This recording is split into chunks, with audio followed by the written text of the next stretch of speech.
first is turn on the tractor.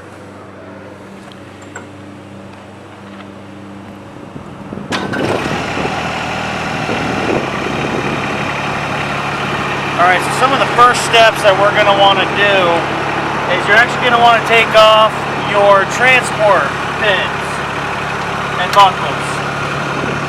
Just so when we're putting the downriggers down, we're not going to bust our knobs off. So we're going to do that on both sides. And then we're going to put our downriggers down.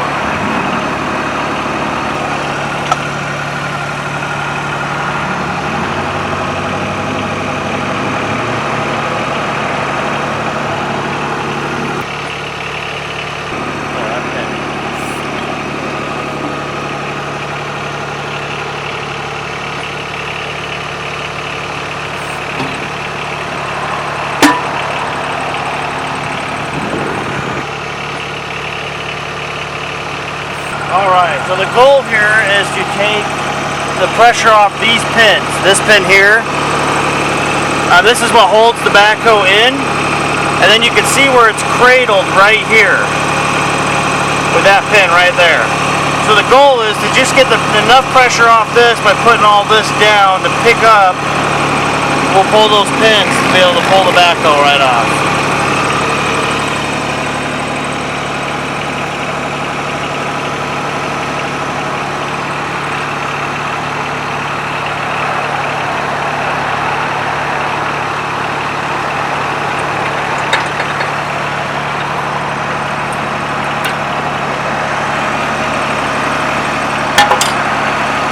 Do the same to the other side.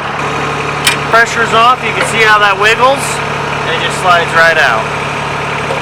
So now that we have the pins out of the cradle, what we're going to do is we're going to put these down even further to pick up the backhoe.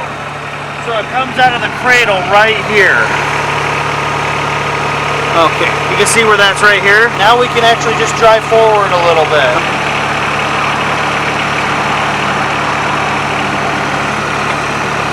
We want to come forward just enough so we can get down into the hydraulic lines.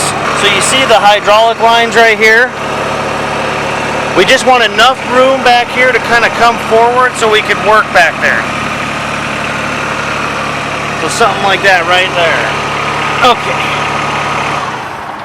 Yep, so we move forward to just have room back here to work. And you can see where these are a quick coupler, just female to male. What we're doing is we wanted to move the tractor forward enough to where we could get back here and disconnect those lines.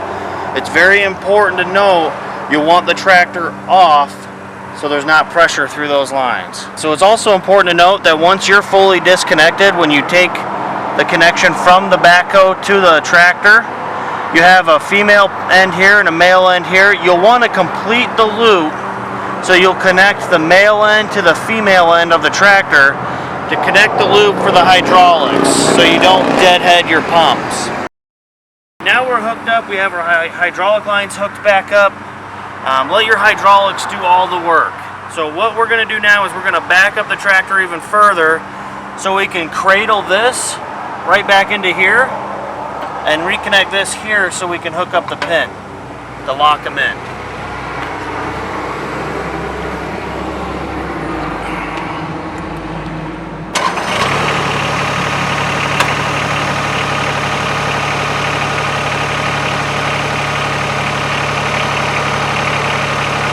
We're going to just back up slowly.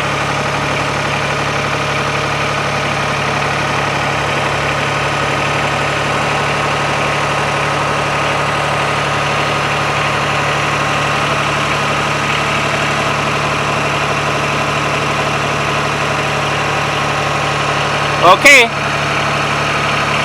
Then what we're going to do is we're going to actually take these and start to pick this up, which will lower this down because we want to get this in the cradle and get these holes to line up so we can slide the pins in. It's right here. Okay.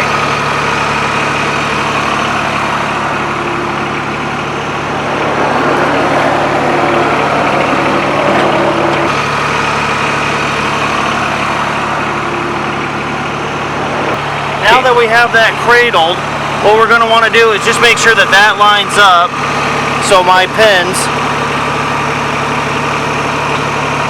will slide in there.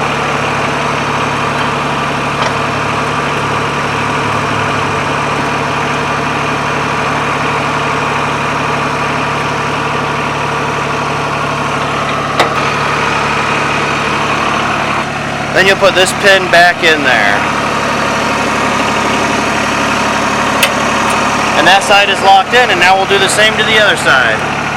Alright, so if it doesn't fit in there just right, you'll want to just adjust. So let the hydraulics do all the work.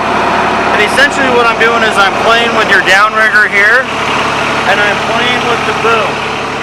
The boom kind of gives another odd pressure this way, so I can slide that pin. So you can see when I was playing with that pin went right in. Should go nice and smooth. Then you take your other pin and you just lock that in. Just like that. Okay. And your hydraulics are hooked up, you're cradled, and you're all pinned in. You are ready to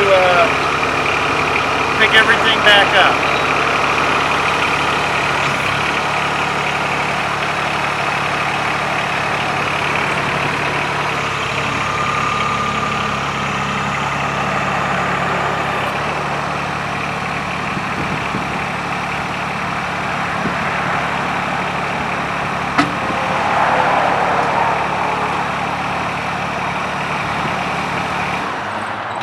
Just like that, you have taken off the backhoe, and you've put the backhoe back on, raised everything back up, and you're ready to get to work.